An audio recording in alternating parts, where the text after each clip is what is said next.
A good puzzle for your pen and paper RPG should not only challenge the wits and problem-solving skills of your players, but also give the characters something to explore and, in the best-case scenario, bring in their individual abilities.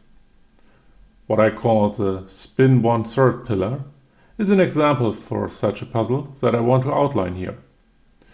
It is system agnostic and can be inserted into any scenario where your group explores the dungeon with a sufficiently magic or otherwise supernatural origin. The setup is as follows. The adventurers go through a tunnel about 2 meters wide and high enough for every group member. The walls are clearly artificial and match whatever aesthetic you had chosen for the rest of the dungeon. At the end of the way, the path opens up and a pillar emerges. It goes from ground to ceiling, has a smooth surface and is about 2 meters across. A corridor of about 1 meter leads around the structure, surrounded by a wall identical to the tunnels they came from. Now comes the interesting part. When a character goes around the pillar, the group will not be where it should be. What is found instead depends on the direction that was chosen. After a counterclockwise turn, there will be only a plain, empty corridor where the tunnel and the rest of the party should be. A clockwise direction, a panel embedded into the wall can be found.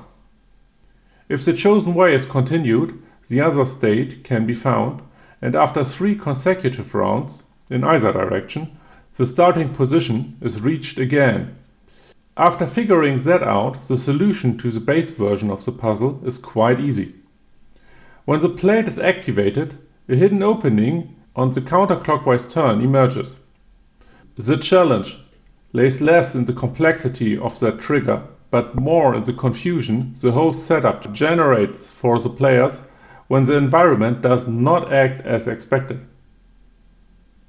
If you think the difficulty does not match your player's skill, you can easily modify it. It gets less confusing if it's only 2 revolutions and not 3.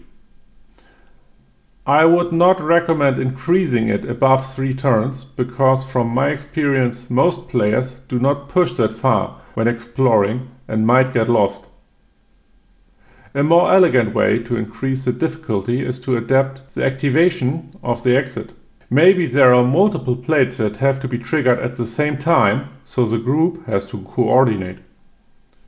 Or maybe there's a little sub-puzzle on the plate. Maybe it requires a sacrifice.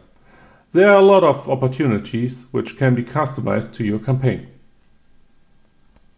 I hope you and your group can have some fun with this little challenge.